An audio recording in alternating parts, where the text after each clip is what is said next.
Dans cette vidéo, on va parler de l'un des plus grands secrets de Barbe Blanche à ce jour. C'est l'une des nombreuses questions que soulève ce chapitre 963 de One Piece qui est sorti aujourd'hui.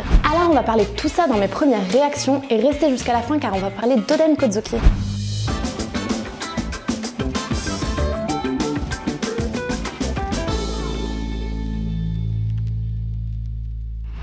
On commence du coup ce chapitre avec les mini-aventures comme d'habitude de BJ et de Chiffon qui sont toujours à la recherche de Lola sur Dressrosa. On voit du coup un équipage qui débarque, donc c'est l'équipage des bactéries donc, qui compte attaquer le royaume de Dressrosa en l'absence de son roi Riku. Je pense du coup que là on se situe pendant la rêverie, donc en l'absence du roi Riku qui est parti donc à la réunion des grands royaumes. Et je sais pas si vous, mais moi ça me fait penser un petit peu à Barbe Rose justement qui est sous les ordres de Barbe Noire, il fait partie de sa flotte, qui a justement attaqué le royaume de Lulusia, il me semble, en l'absence de son roi, qui était parti justement à la rêverie. Donc ça m'a fait un petit peu penser à ça.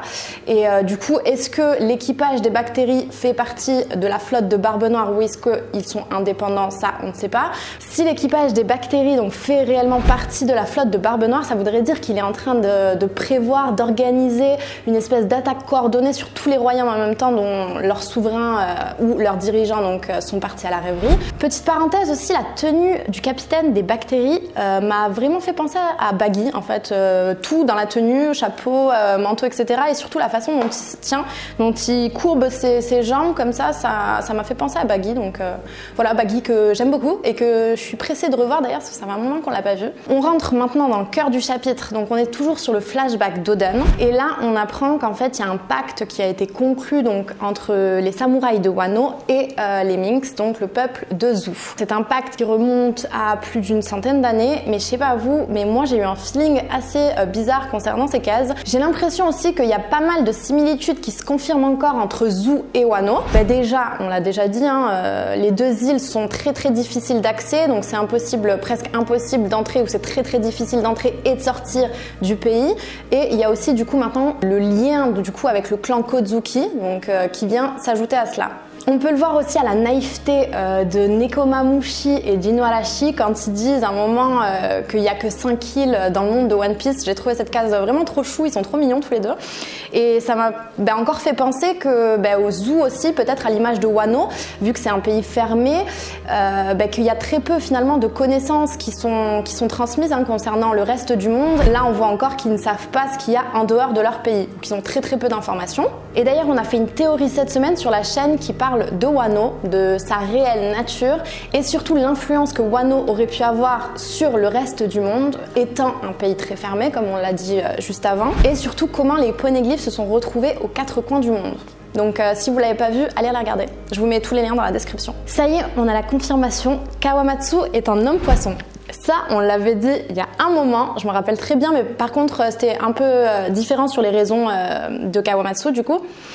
Nous on disait que, ils savaient pas en fait, même lui ne savait pas vu que Wano est un pays très fermé encore comme je le disais. On pensait que qu'ils savaient pas que c'était un homme poisson et qu'ils appelaient ça Kappa parce que ils avaient pas trouvé d'autres noms en fait. Mais ça y est, c'est confirmé. C'est un homme poisson, mais c'est un peu plus triste parce qu'il a décidé de pas renier, mais en fait il s'en est caché pour survivre en fait et pas se faire lapider. Je trouve ça sympa qu'on apprenne du coup que c'est bien un homme poisson.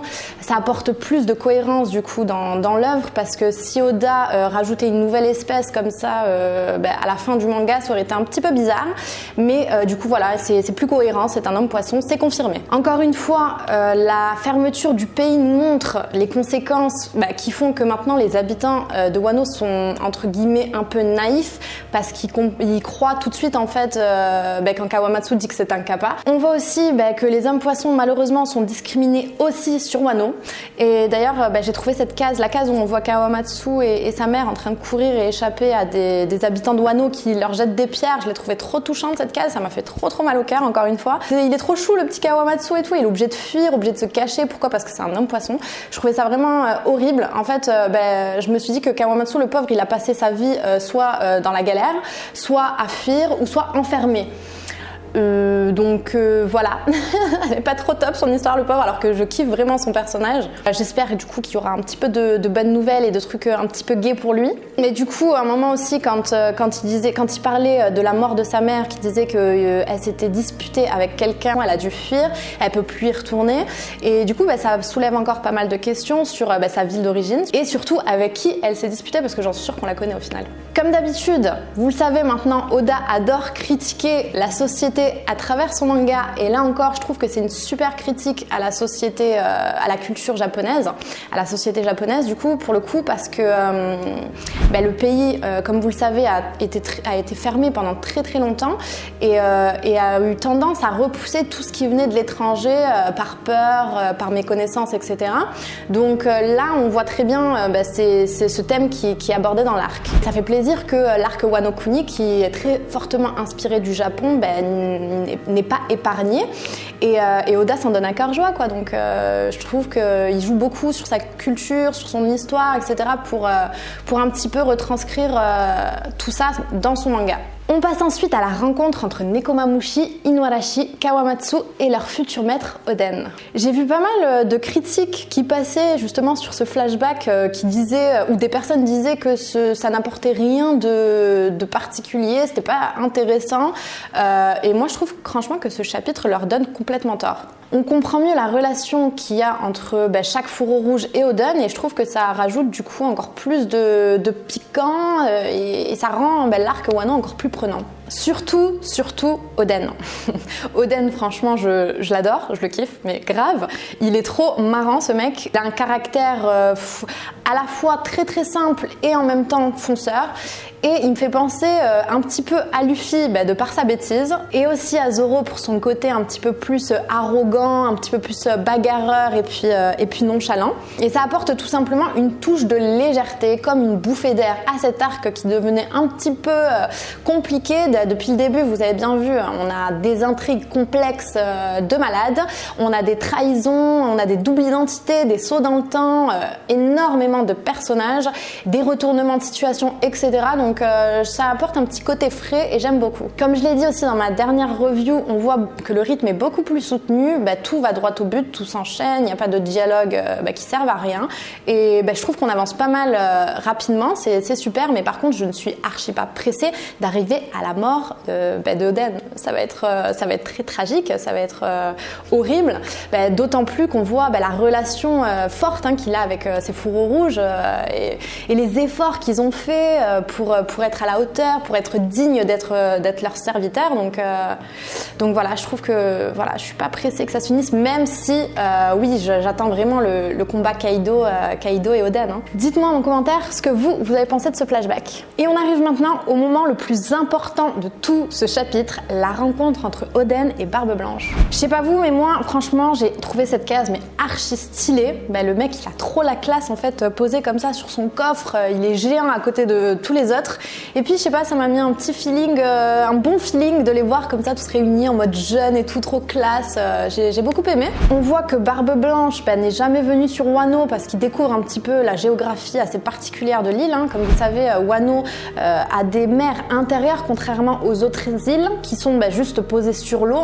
Wano c'est une espèce de cuve avec de l'eau à l'intérieur, et puis pour accéder aux différentes régions il faut aller au centre de cette cuve. On ne sait pas pourquoi Barbe Blanche est là sur Wano, qu'est-ce qu'il compte y faire, mais en tout cas on sait qu'il se trouve au port d'Itachi, et c'est le même port donc où Franky a construit les bateaux de la Révolution avant que Orochi arrive et déglingue tout, mais ça se trouve dans le sud-ouest de l'île.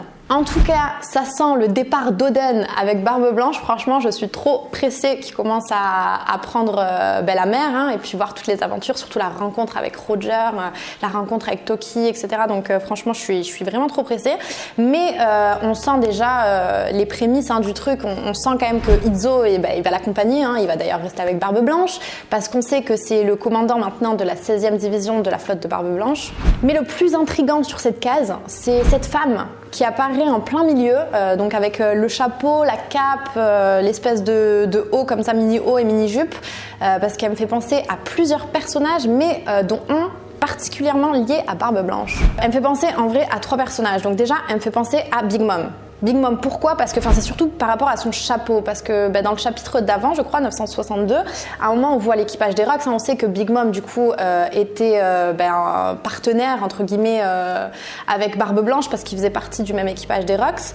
Donc pourquoi pas après la dissolution de l'équipage, Big Mom aurait suivi Barbe Blanche, hein, c'est tout à fait possible. Deuxièmement, elle me fait penser à Whitey Bay, mais surtout vestimentairement parlant, parce que si on compare les deux tenues maintenant et avant, il y a beaucoup de ressemblances, notamment au niveau de l'écharpe, de la cape, des rayures, hein. Maintenant c'est une robe, avant c'était un haut et une mini-jupe, mais les vêtements restent rayés de la même façon. Et puis c'est surtout la ceinture aussi qu'elle a sur sa jupe, on dirait qu'il y a des petites fleurs, et sur sa robe actuelle, elle a des fleurs encore sur ses lacets de robe. Enfin bref, sauf le chapeau qui change. Le chapeau, oui, c'est pas le même, mais sinon tout le reste, surtout ses cheveux, son visage et tout, ça me fait vraiment penser à elle. On sait que Whitey Bay du coup était à Marineford, hein, encore une fois, grâce à son navire. D'ailleurs elle a eu une place vraiment importante parce que grâce à son navire, le brise-glace, je sais pas si vous vous souvenez, mais elle a défoncé le mur de glace qu'Aokiji avait formé pour essayer de bloquer tous les pirates, etc. Mais elle est arrivée, elle l'a défoncé, du coup ça a permis à beaucoup de pirates de passer, et du coup on sait qu'elle fait partie de la flotte de Barbe Blanche, donc c'est très possible. Et enfin elle me fait penser à Miss Bacon.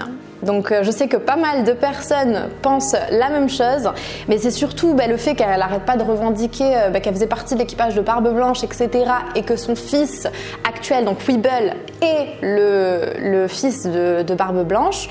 Donc ça m'a un petit peu mis la puce à l'oreille, mais aussi Marco à un moment le confirme, hein, dit qu'elle a effectivement fait partie de l'équipage de Barbe Blanche il y a 40 ans je crois. Du coup c'est vraiment très probable que ce soit elle, sachant qu'Oda, on le sait, il aime bien faire mal vieillir entre guillemets les personnages avec de mauvaises intentions, hein. On l'a vu avec Big Mom, hein, quand elle était jeune, elle était super classe, elle était trop belle, etc.